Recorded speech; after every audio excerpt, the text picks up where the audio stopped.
Hey, this is Max at 343 Labs. We're a music production school based in New York City, Berlin, and online.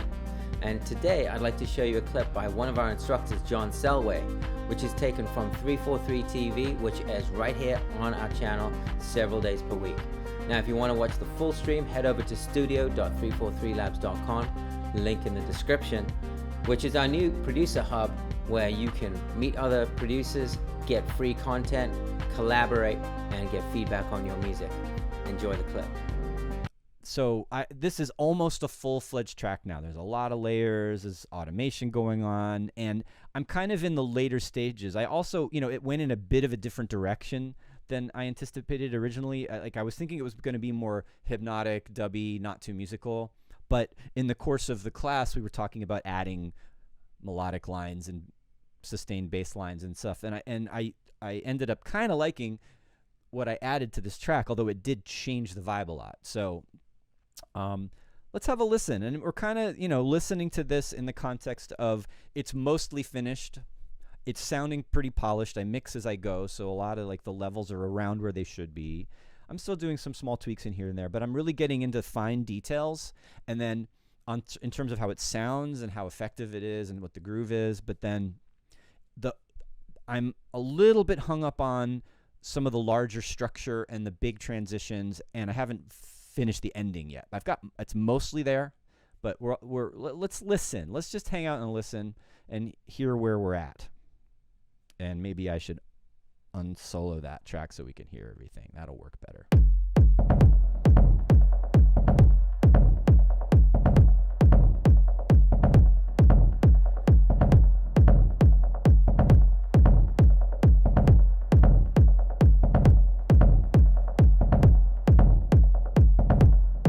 So far, so good. I mean, it's kind of just not doing much yet. Just establishing a vibe.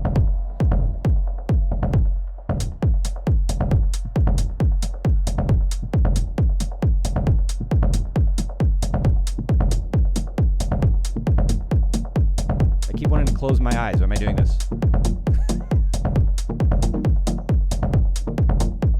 We got those chord steps creeping in.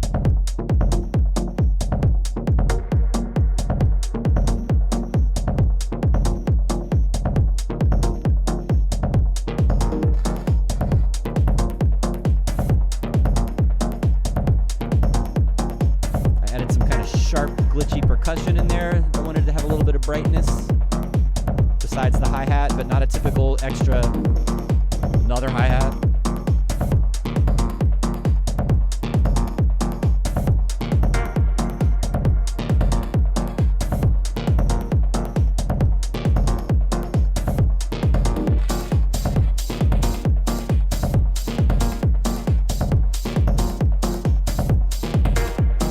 That kind of more acoustic sounding disco-y hi-hat that comes in.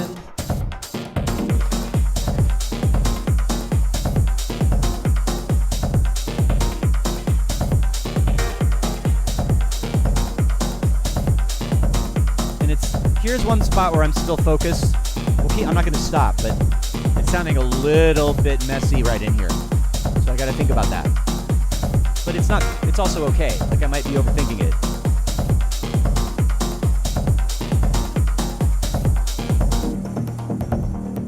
Right, and here's where the big change is. It's not just loopy chords anymore. We've got this Kevin Saunderson, greasy kind of bass melody happening now. It's getting more Detroit-y. So totally, it flips the vibe, and whether you like that or not, I mean, I like it, but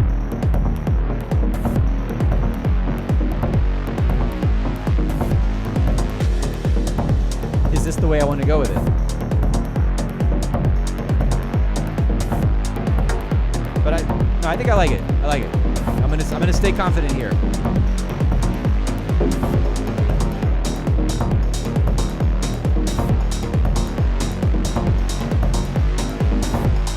Maybe it's a little loud. I'm gonna turn it down a bit.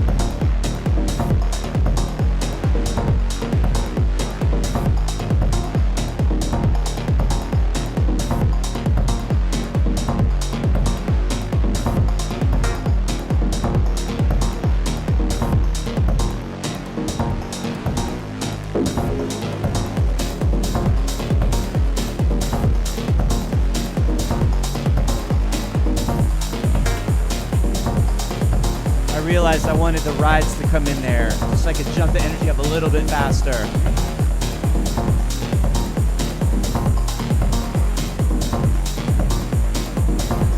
Now we're getting to the part where I'm still working on the structure more.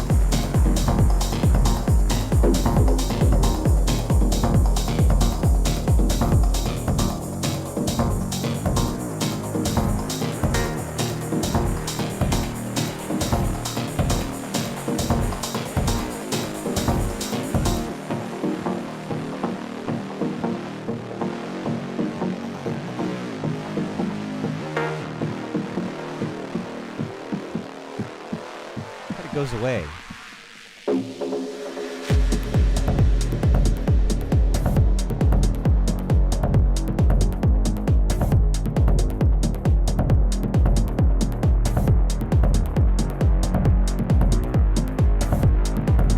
That's the spot that's going to make or break it, right?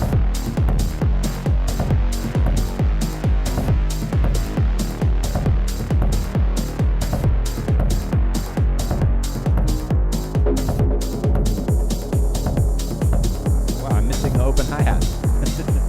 That was supposed to be in there the whole time, I think. So now I got to figure out the end. But we're pretty much.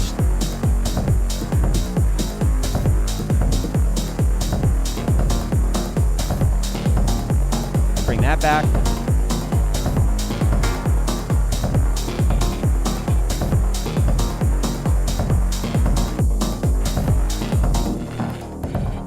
This could be the end, right? It's only 5.5 minutes at the very end.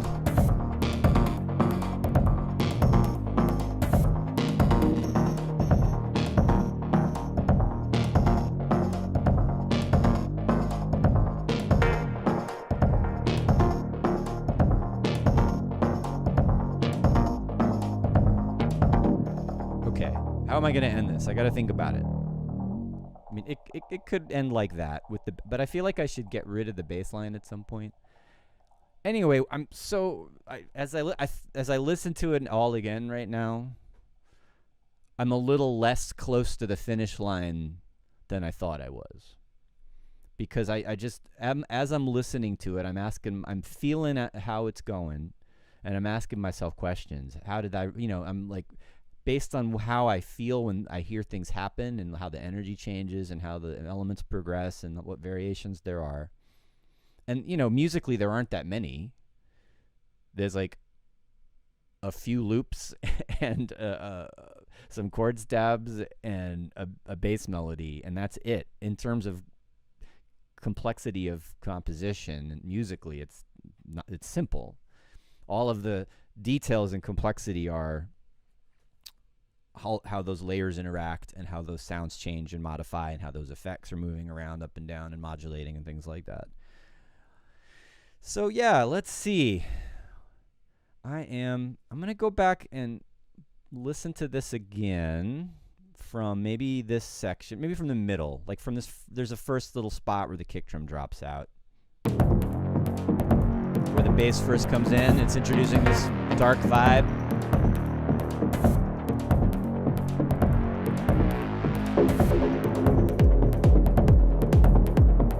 Now, I have this percussion loop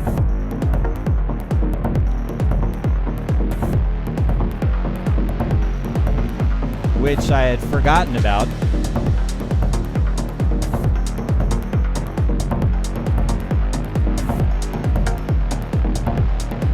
Which I realize I can sneak back in this middle section.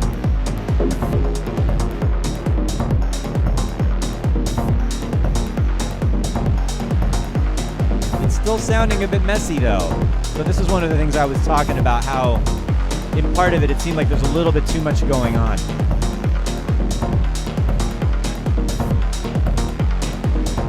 You can hear that percussion coming in now.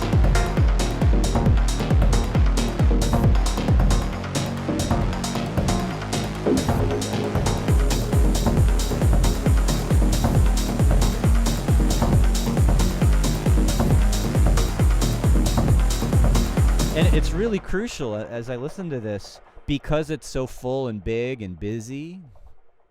I got to be really careful about the levels of everything and whether they should be there at all in certain sections. So there's definitely times where taking away stuff or reducing stuff is going to help.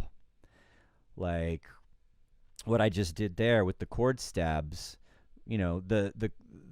I have the filter on this percussion loop coming up, and you're hearing these little sort of tom sounds come in. Let's actually, just so you know what we're listening to, this is what's going on in the background.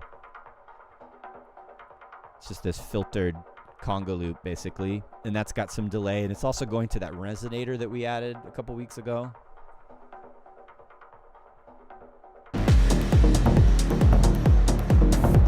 And then there's this, which is also very busy. And part of the busyness, there's two different variations of it. This is the more sparse one. There's fewer chord stabs, and then you hear the little repetitions from the beat repeat, the glitchy stuff in between. And then in here, when the low bass came in, I switched it to the busier one. And maybe that's too much. I love it, but is it too much with everything? Actually, I'm going to try that. Let's try how this transition works if I keep the more simple one going.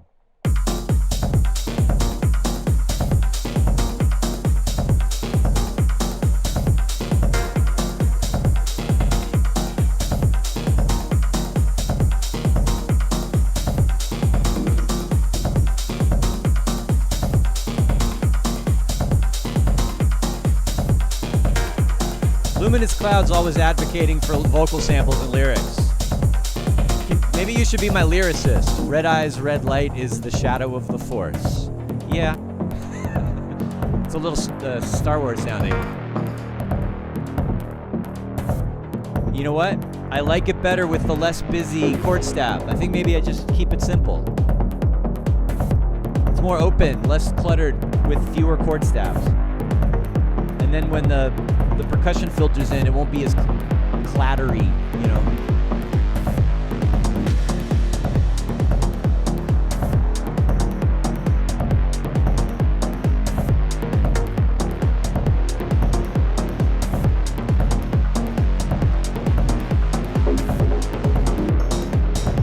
Silver Knobs, you're always a good. You're like my critic on the chat. That's fine. I like it. Sounds like good background music, no specific theme. It is kind of. It needs to have a maybe stronger statement. And that could be something that a vocal sample helps with. I hear what you're saying.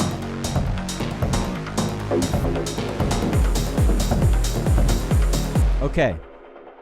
So this is right there. I'm hearing something that I need to do. Already, one of you had asked if we should listen from the beginning again. I know it's. This is one of the things that slows you down with arranging, is having to listen to it all from the beginning. I'm deciding right now. I'm confident that the first like 65 to 81 bars are like good right now. So, but yeah, maybe we will listen to it through one more time before we're done today. But all right. I was talking over that. I was talking about Silver Knobs. Sorry, I'm just kidding. It's cool. Don't worry. I'm smiling when I say it. Don't worry, Silver Knobs. But no, it's good. It's good to have that for me. It keeps me on my toes, and it keeps things fresh. So I'm fine when you guys disagree. If you don't like it, that's cool. Someone else does, and then maybe another time I'll make something different that you will like. So anyway. Not to dwell on such things. I'm going to listen to this transition again and listen to what's happening between the chord stabs, with the filters on the chord stabs, and I'm also listening to what's happening with the filtered percussion that fades in, that sneaks in, and then there's this transition around right before 113 where the rides and the hi-hats and everything come in full. I just want to make sure that we're doing this right. And I'm also listening to the bass melody and like how big it is. It does get really bright and thick. And you'll notice sometimes I'm like bringing it up, and I've pointed this out before. I'll bring it down again at a transition, so I can go up again. Right. So right there when the hi-hat comes in.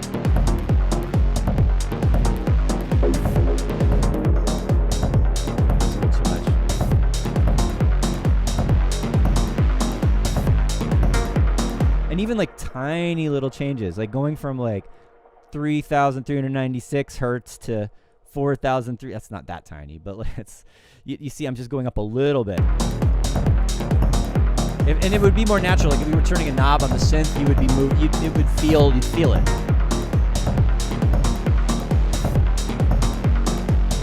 And I'm always adding breakpoints as if I'm like, what would I do if I was turning the knob up and down? And along with the vibe that I have here in the music. Right here, I'm going to swell up again.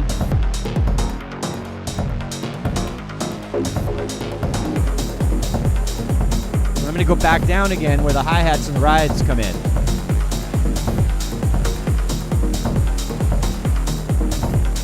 Because it's like they're trading energy, right?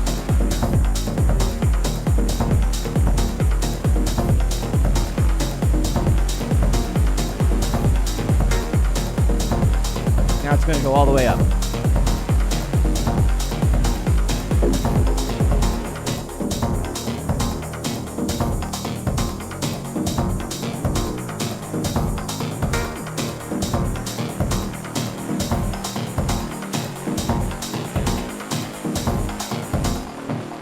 I've even changed the variation on the bass,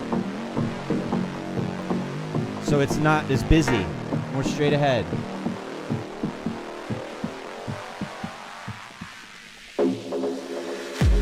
Okay. I'm wondering now what to do. Now you know this is the end. Any of you old enough to have been into the specials and two-tone ska and everything in the late 70s, early 80s? I am. That's my secret history. All right. Let's listen to this. So I'm doing this kind of like the bass fades away into nothing, and then there's that little synth hit that happens before the kick drum drops back in. And I'm like trying to find the balance between how smooth the transition is. Do I want to go to total silence? Is that a little cheesy? Do I want to keep the energy going and not have that little pause there? That's okay. Let's see.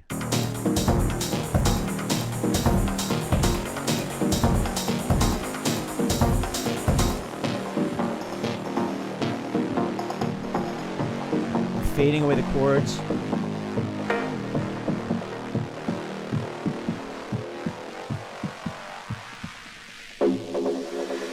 Like, do I want to make it that thin?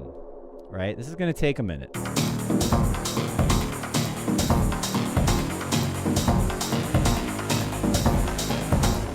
There's also a high pass that I have after the synth.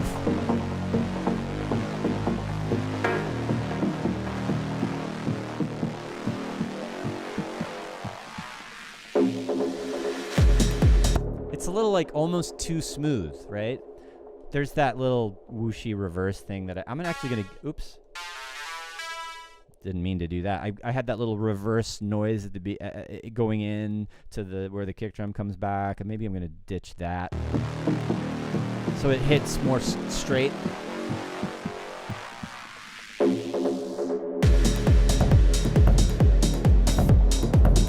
Right, but then you hear it was kind of covering up the end of what the bass was doing there. So what is this?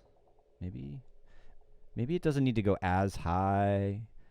I don't know. This is where I get stuck. Like, I'm pretty good at knocking out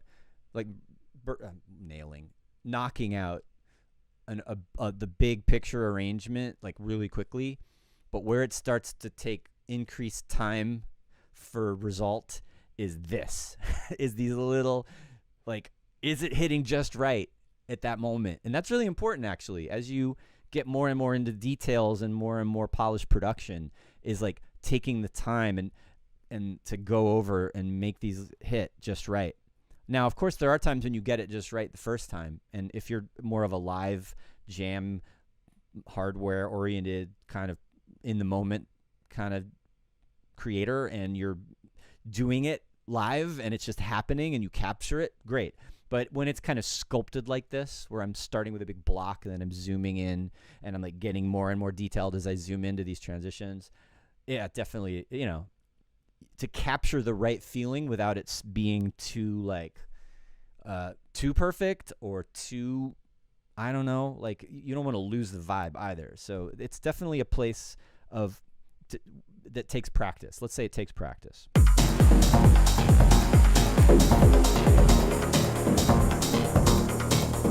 Lag is in the house.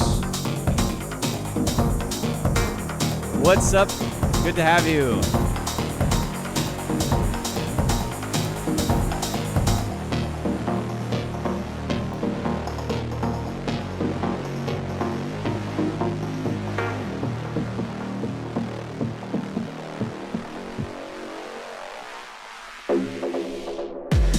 Okay.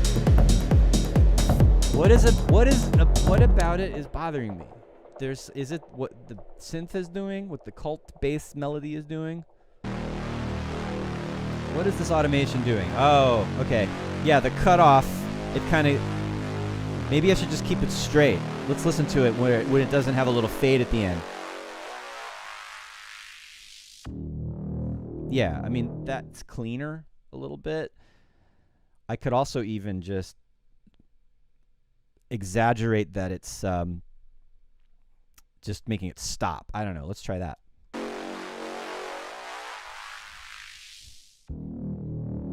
Yeah, it kind of, you hear it tailing away from the release envelope, the amp envelope, right? Let's try that in context. Alessandro says the filter cuts too much before the drop. You might be right. Now that you say that, and I did fleetingly have that thought as well, is that maybe it's getting too thin with the high pass. So let's take that advice and make it so it doesn't thin out as much. So I'm going to bring that high pass filter down.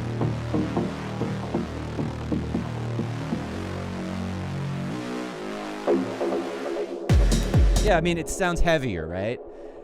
Maybe actually, if I'm gonna drop it out at that beat, it doesn't do it anyway. It doesn't actually fade that much at all. Like maybe we just keep it really subtle. I don't know. Again, trial and error. Practice makes perfect.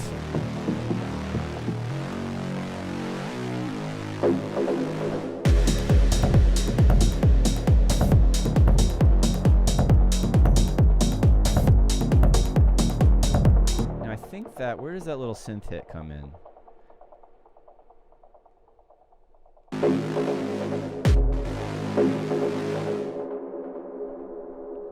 It can come down to this. It can come down to like the note ends like an 8th note or a 16th note too late or too early or something like because there's that long release time. That's even another thing I might go and look at. I don't know if I'm going to solve this problem live right now. I might have to come back to this later. But where's the envelopes? Here's where we're like, okay, I'm learning a new synth. Where's the ADSR? There it is. Where's the release time? There it is. Can I just click on the... Oh, there. Okay, there's the slope. That's not what I want. I want the release time. Right now, it's got a shorter release, so it's stopping. So I can play with that. Or do I want it longer?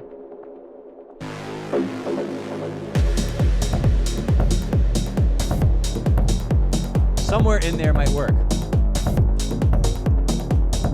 Alessandro, I agree. I'm not going to filter it out as much. I'm going to just keep it fuller. It's enough that it's by itself almost, right? It doesn't have to get all thin and tweaky like that with the resonance and the filter.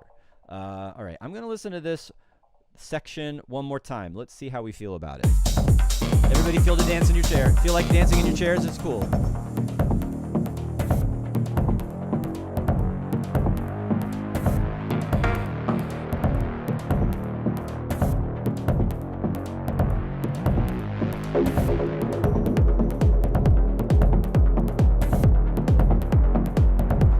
As I listen to this, this is sort of a little bit Smith and Selway style techno, isn't it?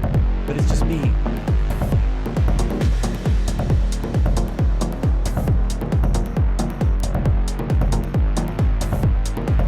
That makes sense.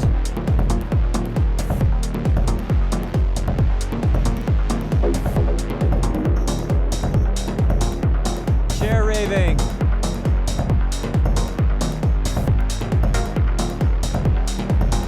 Wait a minute, I'm not at a rave, actually. I need to get my phone out so I can take a picture of the DJ for my social media.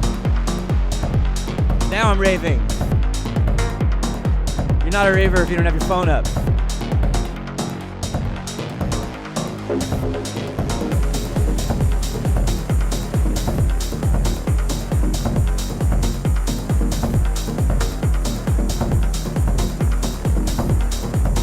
Absent, I'm not making a riser. How about a snare drum? I'm trying to do this without resorting to cheap tricks, okay?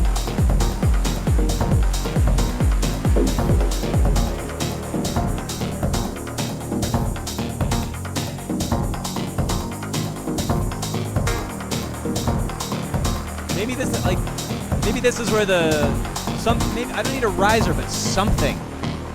Some new element that focuses your attention. Like a techno-y lead, or I don't want to do something melodic. I want to do something like weird or noisy.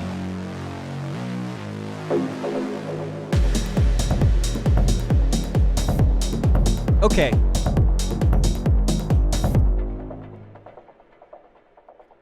So here's now what I'm thinking. Oh, Doug, you're not the only person to watch this on a TV in a home theater system. I think that's great. Actually, we have a TV in the lounge now over in here at 343 Lab, and we put we can play video games and watch movies now. If we haven't yet, but we could. But I have the stream going out in the lounge area. So yeah, you can just chill on the couch and watch. It's great to do that. It's fun. If I go home, I watch in my living room. I go on YouTube on the TV, and it's so weird to see myself on a TV. It's just trippy. It's different when I'm here and I'm looking at my laptop and the camera.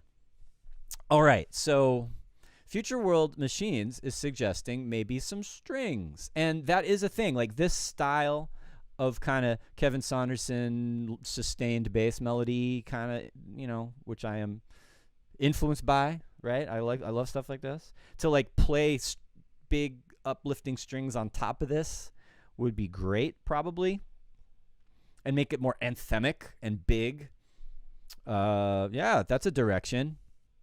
All right, the bass is already high passed, but maybe like high pass it earlier is what you're saying, I think. So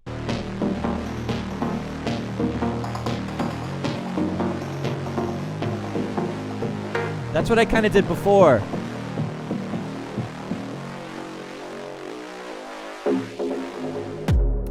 So it needs to in order for it to go to silence, I need to stop it sooner. Get rid of it sort of sooner. And I actually did think of that, to have it stop when this little bass hit, right? There's this little donk with an echo. It's a donk. We talked about donks before. That is a donk. Don't be afraid of the donk. Like if I can somehow fade it away or smoothly get it away right when that donk happens. God, I gotta stop saying donk. I'm sorry. Yeah, that sounds weird if it stops that early. It needs to at least go to that beat. But then it'd have to, in order for it to be completely silent, I have to, this is where what I was playing with before with the envelope, right? It has to be a short. It has to stop quickly. It can't ring out after I let go.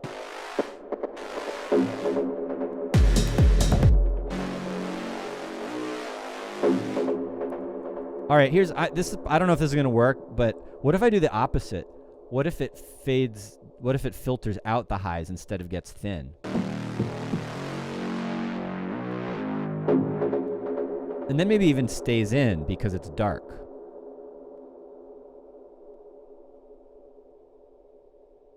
I don't know. What do you think, Lag?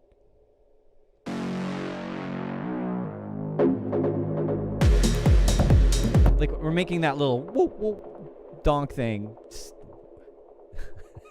What sound did I just make? All right.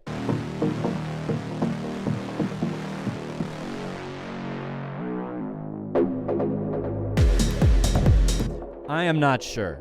I know I'm not going to solve this right this second. let's take a break from that. We'll let it be what it is for now, and see if we can't figure out some strings or some kind of uplifting chords to go on top of that bass sound. All right, so we want to add another MIDI track. What synth should we use? Future World Machines does not like the donk. I know, it's a thing, right? It was, it's something we did in the class, and I kept it in there because it just was like adding a little occasional variation. I'm not married to it, but it's not horrible or anything, but to each his own. Let's do something kind of classic. Let's pick out a vintagey V Collection synth, like a Jupiter. It's got that kind of, rich analog chorusy string type of sound, maybe. Either the Juno 6. I don't know. I don't want it to be too complex. I think it'd be Jupiter 8. Let's try that.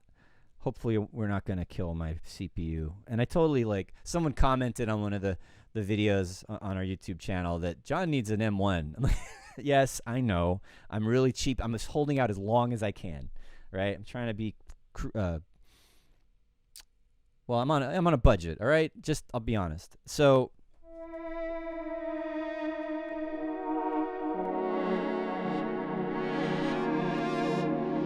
all right, that's not the right sound. Let's try and find some strings. And these are going to be, that's already kind of in the right ballpark.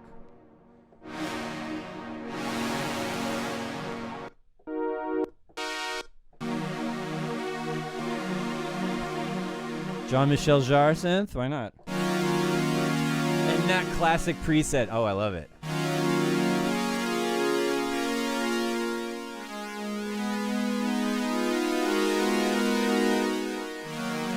All right, I'm gonna start with that just to get some MIDI in there, and then we can always tweak it or find another sound.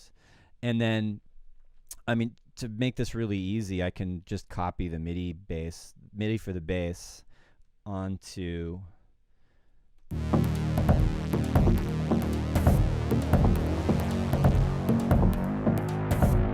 right.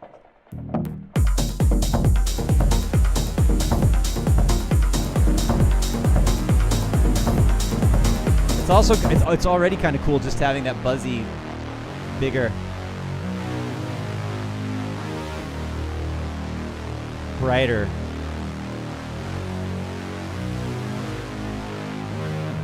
Probably we'll start here. Let's try an octave higher.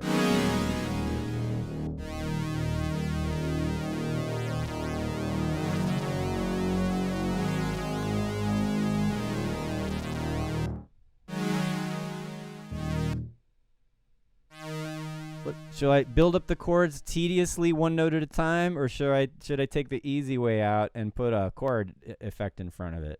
I think I'm going to do this for now. Let's do a minor third and a seventh. Let's just do a triad, minor triad for the start.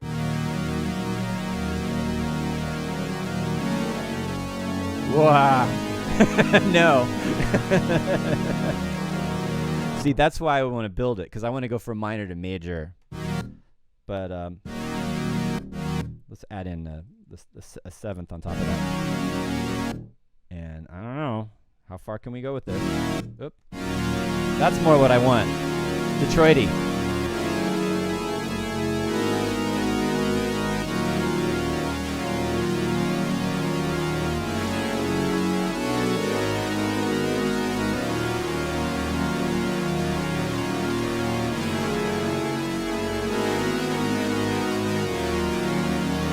I'm not sure about this.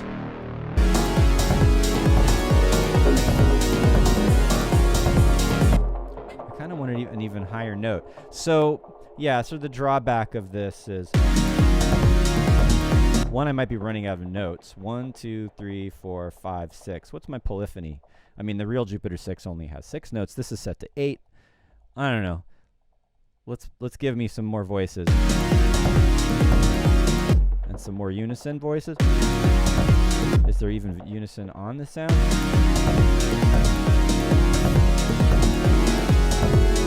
Yeah, see, that's also not good because you could, it's the right sound, the right, maybe I need a shorter release time so they don't overlap.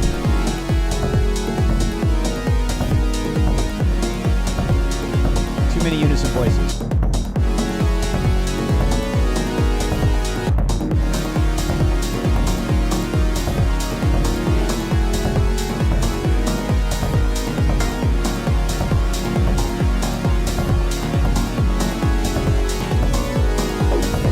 Getting into like, oh my gosh, my brain just went out the window. Vince Watson and that kind of thing. We're getting into his territory now, I think, with sounds like this and rich chords, and it also has lots of rhythmic chord stabs. So I mean, I love this style. I need to work on this some more. I need to work on the sound. That's just a preset. Let's play the like preset roulette and just see what happens.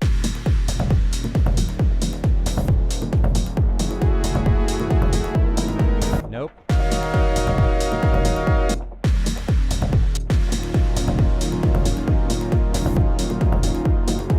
Just make more mellow now.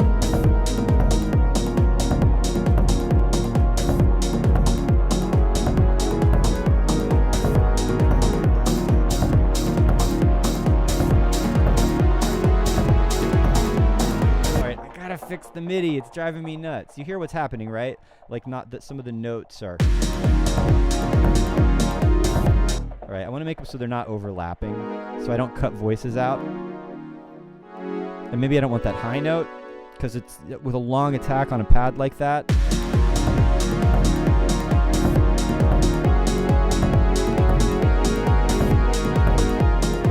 A little better.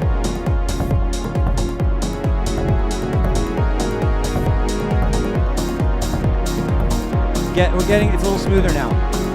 All right, and then let's listen to this. Maybe it's all these extra notes. I like that.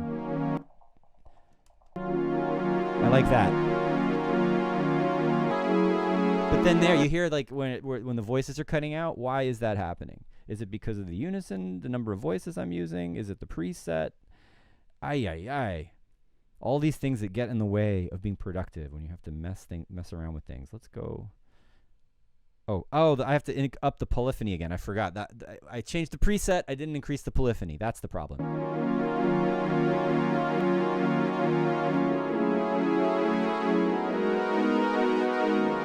Better. That's what we want. Do we want effects?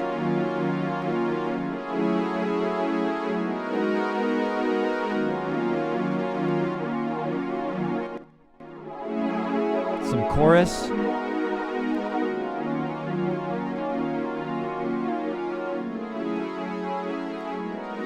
We're getting dreamy now. It's getting into like I'm taking the energy down. That's what happens with pads. That's why I was thinking like bright strings before. All right, let's reset.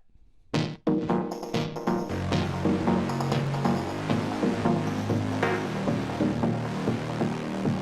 right, so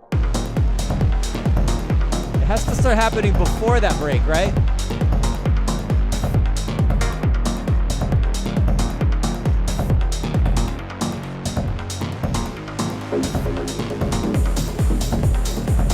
Where is it?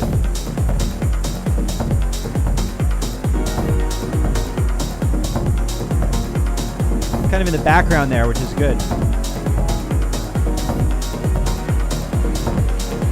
If I can increase the cutoff.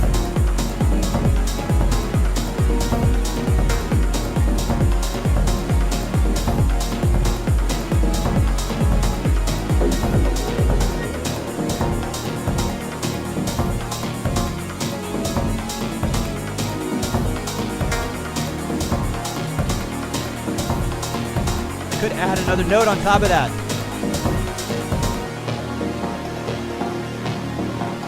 Can the polyphony handle it?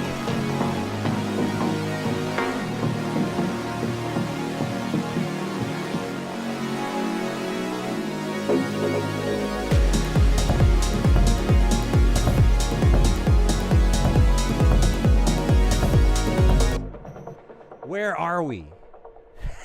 Where did we go? It's almost 2:00. I'm gonna leave it there. I feel like that's a high note.